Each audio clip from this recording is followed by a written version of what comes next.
a member of the faculty here at the Evergreen State College in the Environmental Studies programs.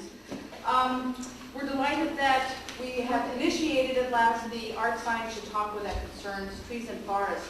It's a first-time event at the Evergreen State College. I was getting ready to teach a program called Trees and Humans, Biology, Art, and Culture. What grew out of the Trees and Humans program was an exploration of what trees mean to humans. And one of the explorations that we did was about poetry, because poetry is certainly an expression, a human expression that's very evocative, very rich, and very important in many, many cultures. I was happening to give a talk to the Washington Native Plant Society several months ago, and Bill Yake was in the audience. And he came up to me after I had talked about trees in film, and trees in advertising, and trees in skateboards, and trees in just about everything I could think of. And he said, "But Dr. Nadkarni, what about trees in poetry?" And I had to admit to him that I actually hadn't considered that. And so he helped me out with that, and we began a correspondence with many of you in the Olympia Poetry Network. And he gave a wonderful guest lecture to our program, Trees and Humans, and that kind of grew into what we're going to be doing tonight. One of the facets of the Art Science Chautauqua, one of our objectives and goals, is to give students as well as faculty and staff an opportunity to take leadership in these kinds of presentations. And so one of our students from the Trees and Humans program is a poet herself, Jade Leon Blackwater. She'll be introducing Bill Yake for this night of Trees and Poetry. Jade? Good evening. We have a unique opportunity to enjoy an artist and a scientist in and of himself. Bill Yake is here from the Olympia Poetry Network, which has been operating for about 10 years. They sponsor monthly poetry readings at the Traditions in Olympia, which is at 6:30 every third Wednesday of the month.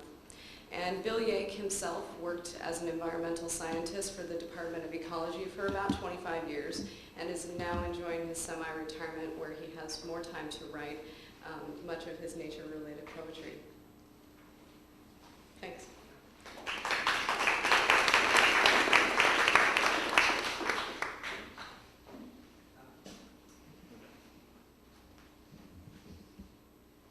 Great. Thanks a lot, Nalini and Jade. Well, I've already been welcomed at least a couple times, but let me welcome you again for the Olympia Poetry Network and myself. And I want to thank all the folks who have put this event together. Really appreciate all of the effort. I think it's a first, at least as far as I know, in that we're getting to bring together the folks from Olympia who are interested in poetry, and the folks from Evergreen who are interested in poetry, and in the cause of trees. So that seems like something worth a bit of celebration, including some of the students here who have spent most of the year looking at trees from almost every conceivable angle, whether that's art or woodworking or canopy exploration, science, song, literature. And then we've also got Evergreen faculty here who spend their lives in discovery and showing students where the paths of discovery enter the tangled forest of knowledge. I thought right before we could launch into the introduction that it might be appropriate to take a moment to appreciate this really marvelous room. It's almost like being inside of a forest itself, and it transmits some of the power and lore of the trees directly to us. The trunks and the beams and the split cedar walls. The fire pit, which could certainly have wood in it, sharing both its heat and its light. And we've got heat and light, it's a slightly different form.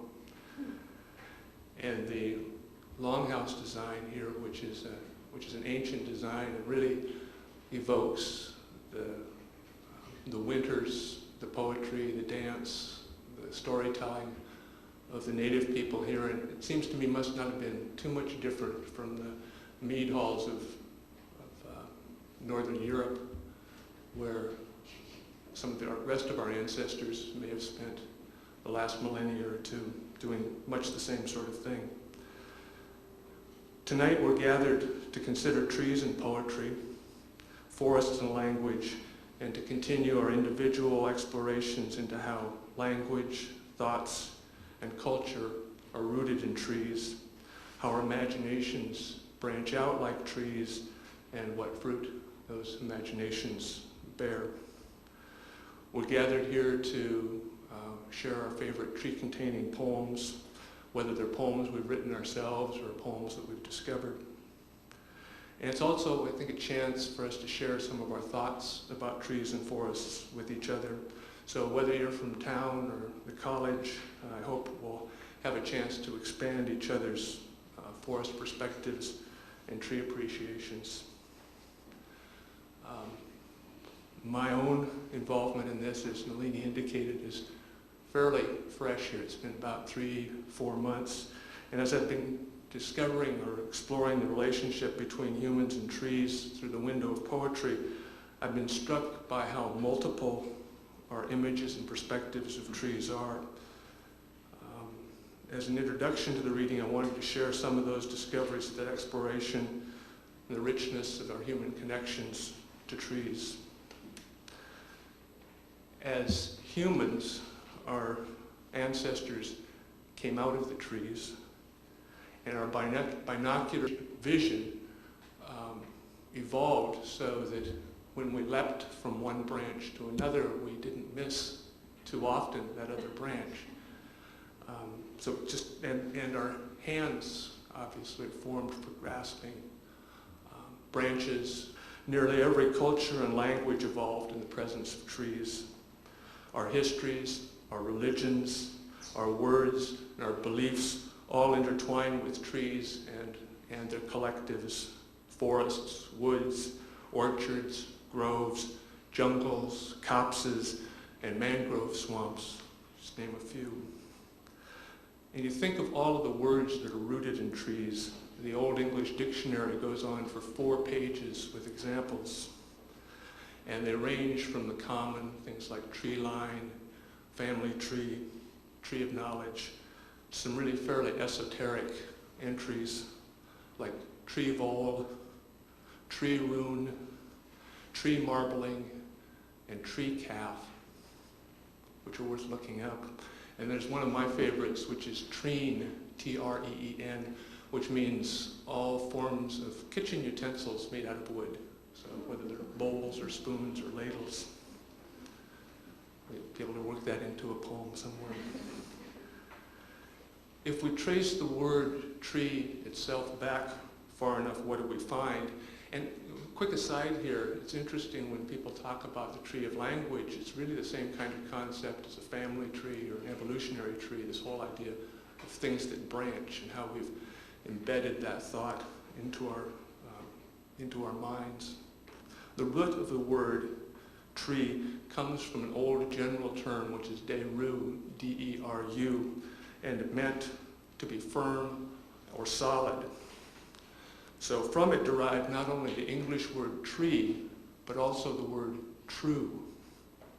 So tree and true are evolved from the same root, as are endure, truce, tryst, shelter, tar, dryad, which is a tree-dwelling spirit, and druid, a certain kind of Celtic priests who knew a lot about trees, and of which the poet Robert Graves noted that that word comes from the Sanskrit taru vid, which means tree knowing. So these Celts, as well as many of the tribes of Europe, Mediterranean, the Caucasus, intricately incorporated trees into their belief systems and their lore. They associated specific trees with specific gods and goddesses, specific months of the year, specific letters, specific days of the week, and specific attributes like wisdom or birth or suffering. And even essentially a desert tribe like the Hebrews in the Old Testament, there are a number of tree references. And one of the references was out of Micah, the Old Testament, and ye shall judge among many people, and rebuke strong nations afar off, and they shall beat their swords to plowshares, and their spears to pruning hooks. Nation shall not lift up sword against nation, neither shall they learn war anymore. But they shall sit, every man under his vine and under his fig tree, and none shall make them afraid, for the mouth of the Lord of hosts hath spoken it. And here are some further examples of how thoroughly tree familiarity has embedded itself in the culture and language. The word book originates from the Indo-European root bago, which is B-H-A-G-O, and it meant beech tree or a beech staff for carving ruins on. So the first books were staves of beech inscribed by early Germanic scribes. Tan, and this is one that's particularly appropriate for today because I just attended a Tan Oak lecture by Frederica Bocat, who's also going to read here tonight. That word comes from a Celtic word for the tan bark tree, and it's also the root for tannin, tannic acid, and the tanning of hides, as well as the tanning you get in Mexico. Witch, wicker, and wicked. Robert Graves tells us that they all come from the willow tree, which was a favorite tree of tribal goddesses. The holly tree, the word holly comes from holy. The word library comes from a root that means leaf or tree bark. Script and writing grow from words that mean to scratch on bark. Life, the word itself, evolved from a root that means sticky or sap-like. And life often seems sticky and sap-like. Like humus, which is a product of decaying tree leaves, is the root for human and humble and humility. So, in all of our long cultural and evolutionary associations with trees, we've devised words as diverse and central to our lives as the word life itself, and human, holy, truth, book, right, library, all of which are intertwined with trees. And beyond the specific words, we also think with trees. In fact, I believe we think with any thing that we can, it's a visual, tactile, or auditory image, and that is things of the world. So poetry itself is largely an act of this imagination. William Carlos Williams, the famous American poet, the medical doctor, a key instigator of the Imagist movement in poetry, said it well in his long poem, Patterson.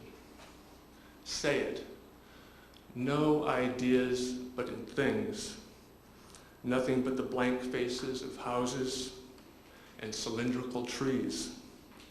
Bent, forked by preconception and accident, split, furrowed, creased, mottled, stained, secret into the body of light. So Williams' credo, no ideas but in things, became the mantra for a generation of American poets. And it filled poems with images the way talk and thought and dreams fill our minds with images. The way we make images into ideas, or at least one way, is through simile and through metaphor. We recently had the opportunity to attend the Hazel Wolf Environmental Film Festival in Leavenworth, and there was a film there, I believe it was Heroes of the High Frontier, and in that there was a fine metaphor which indicated that forest canopies were like coral reefs in the sky. So simile and metaphor explain the unknown in terms of the known. And much of what we know, what we instinctively know, is associated with trees.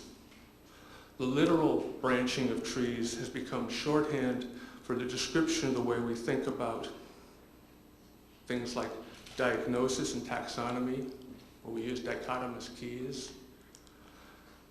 ancestral relationships, where we use the term family trees, and how words evolve, the roots of a word. We speak of interests that branch out. We speak of branch offices, the fork of a river, the offshoot of a cult. All of this is thinking with trees, but it's so automatic as to be almost unconscious. And finally, for tonight, there's the meaning of trees, what characteristics, traits, roles trees bear and exemplify in our poems, what they imply and what they point to. In teasing out and recording some of the more obvious meanings of trees in poems and other texts, I've been amazed by the diversity of human perceptions about trees. On the one hand, trees signify life, like the tree of life in the Garden of Eden. On the other, they signify death, the gallows, the cross of the crucifixion. Fruits often stand for bounty and love, and sometimes for wisdom. But then there's also the Billie Holiday lyric of strange fruit of American lynchings. Forests like Mirkwood establish a mood of dark foreboding, the essence of insecurity. But texts often attend to the way trees give shelter and light, and how their fire gives light and warmth. So trees can signify both insecurity and security. Perhaps the most regularly recognized attributes of great trees are their size, their gravity, age, and rootedness. Here are powerful, still, ancient beings. What seems more enduring than a sequoia or a bristlecone pine? Yet another recurring theme is that of the seasonal impermanence of trees. They green, then fruit, then are stripped of their dry leaves by fall winds, and wait out winter bare and lifeless until spring returns, coaxed back to life. Texts recognize what we make of trees, from 2x4s to skateboards, from masts to chopsticks. Especially significant are the artifacts that carry the old and reverent values, the magic associated with trees. The wizard's staff, the wand, the scepter of the king, and the divining rod that's rumored to locate groundwater and other things precious, all signs of a special power. For me, probably the most compelling of trees' associations is wisdom. Consider, there's the tree of knowledge in the Garden of Eden. There's the Bodhi tree, under which Buddha is said to have reached enlightenment after, as one story goes, spending 43 incarnations as a tree spirit. And there's a story of Conla's well near Tipperary, over which hung 9 hazels that produced flowers and fruit, which is to say, beauty and wisdom simultaneously. As many hazelnuts as dropped into the well, as they fell into the well, they fed the salmon that swam there, and as many nuts as each salmon swallowed, as many bright spots appeared on its body. All knowledge of the arts and sciences was bound up in the eating of these nuts. So salmon were believed to be the wisest of all Irish creatures. And finally, there's the idea of the free-living tree as a dream symbol or parable for psychic growth and self-actualization. Carl Jung retells the story told by the Chinese Taoist sage Chuang Tzu. It's about a huge twisted oak that a carpenter initially dismisses as useless. If you wanted to make a ship, it would soon rot. If you wanted to make tools, they would break. But then, after a dream, the carpenter realizes that while useful trees, for instance, fruit trees, are constantly exploited and pruned back, it is only the useless tree that is left to fully become itself. These examples provide only the barest introduction to the importance of trees in our language and poetry and thought. Whatever other insights or revelations tonight's readings may bring out, I'm sure that we'll come away from it with a new respect for the scope that they play in our thought and poetry.